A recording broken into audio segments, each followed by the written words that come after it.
إسرائيل على نفسه من قبل أن تنزل التوراة قل فأتوا بالتوراة فاتلوها إن كنتم صادقين فمن افترى على الله الكذب من بعد ذلك فأولئك هم الظالمون قل صدق الله فاتبعوا ملة إبراهيم حنيفا وما كان من المشركين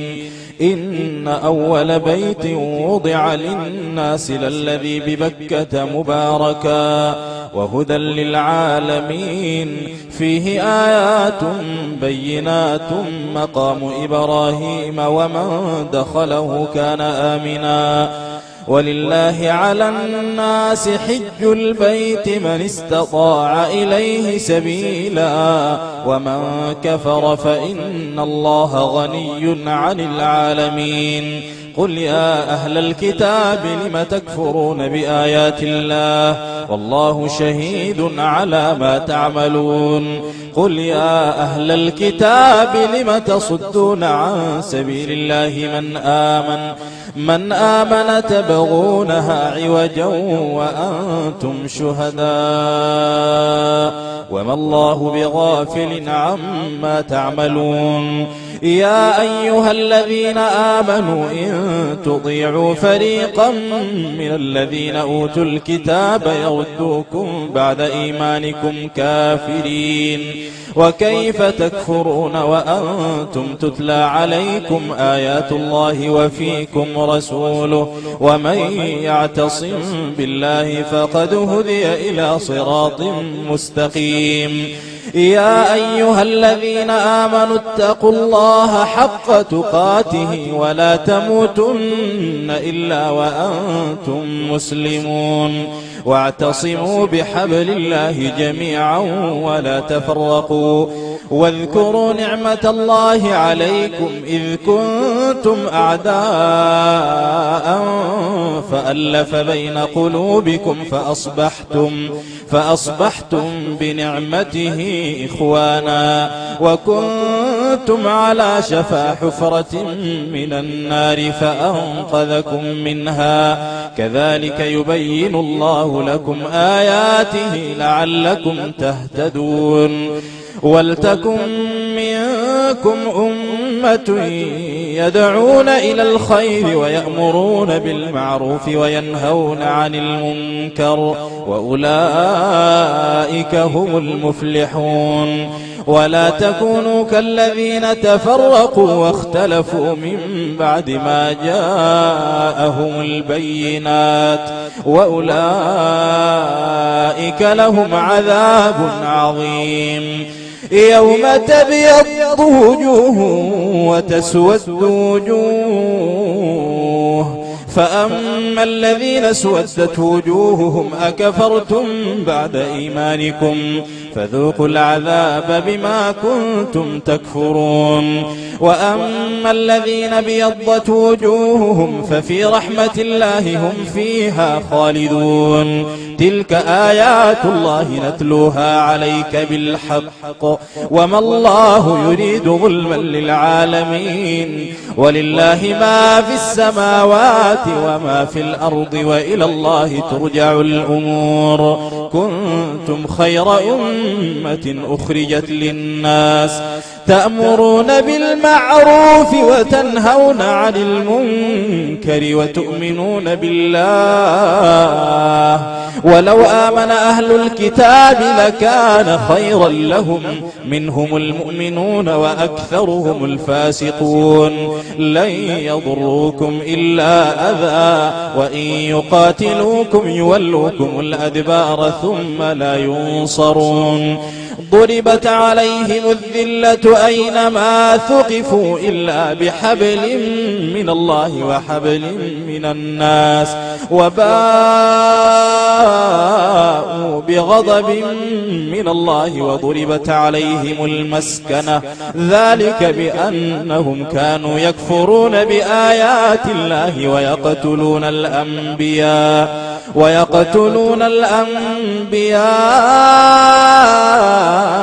بغير حق ذلك بما عصوا وكانوا يعتدون ليسوا سواء من أهل الكتاب أمة قائمة يتلون آيات الله آناء الليل وهم يسجدون يؤمنون بالله واليوم الآخر ويأمرون بالمعروف وينهون عن المنكر ويسارعون في الخيرات وأولئك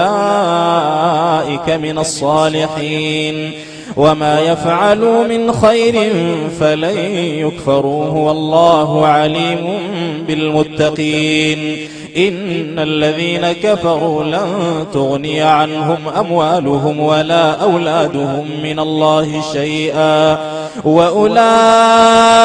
أصحاب النار هم فيها خالدون مثل ما ينفقون في هذه الحياة الدنيا كمثل ريح فيها صر أصابت حرث قوم ظلموا أنفسهم فأهلكت وما ظلمهم الله ولكن أنفسهم يظلمون يا أيها الذين آمنوا لا تتخذوا بطانة من دونكم لا يألونكم خبالا ودوا ما عنتم قد بدت البغضاء من أفواههم وما تخفي صدورهم أكبر قد بينا لكم الآيات إن كنتم تعقلون ها أنتم أولئك تحبونهم ولا يحبونكم وتؤمنون بالكتاب كله وإذا لقوكم قالوا آمنا وإذا خلوا عضوا عليكم الأنامل من الغيظ قل موتوا بغيظكم إن الله عليم بذات الصدور إن تمسسكم حسنة تسؤهم وإن تصبكم سيئة يفرحوا بها وإن تصبروا وتتقوا لا يضركم كيدهم شيئا إن الله بما يعملون محيط وإذ غدوت من أهلك تبوئ المؤمنين مقاعد للقتال والله سميع عليم إذ هم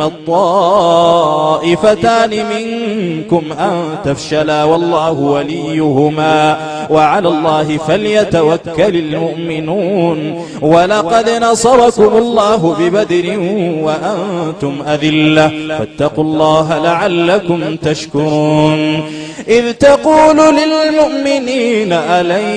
يكفيكم أن يمدكم ربكم ب3,000 من الملائكة منزلين بلى إن تصبروا وتتقوا ويأتوكم من فورهم هذا